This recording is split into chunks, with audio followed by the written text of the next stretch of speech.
PA ada partai lain salah cina PA hana salah sip kagak buat baik baca-baca salah mualim lagi bi peluang kurang dro ni pun jaga inan.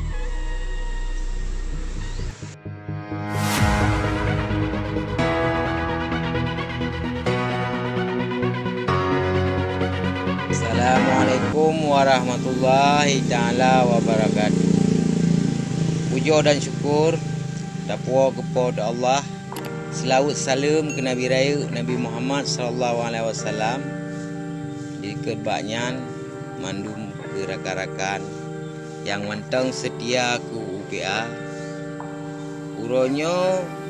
monyo dewan-dewan DPRA ketuntaskan poin 142 nyobek cek langit ke pemilu 2002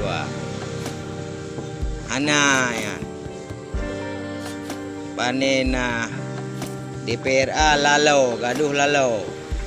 yang ke DPRA yang paju darah anak syuhada aduh ya semikir ngengken DPRA dewan-dewan poinnya selesaikan le kalambat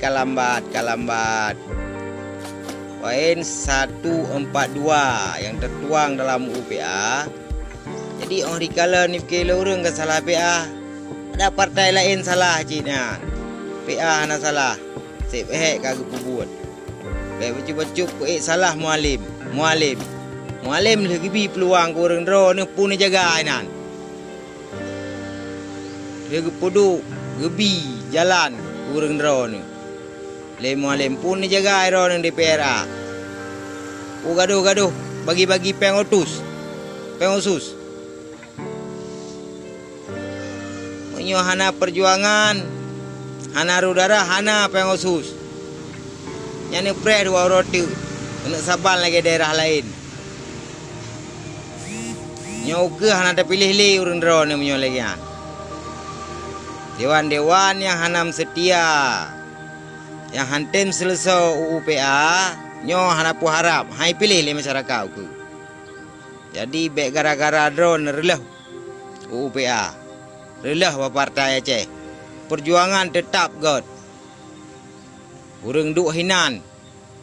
mandum kan partai Aceh mentang baik nak ponis partai Aceh sabi le urang drone menancik gubernur kiban kau ronyo Aceh ya musom gede waji anak apa yang nejak waji mah mentang anak ne pakau sapu mesti krek su anak ne musu rugo ron duk PJ nan uronyo kekhususan Aceh yang tertuang dalam UPA nyan 142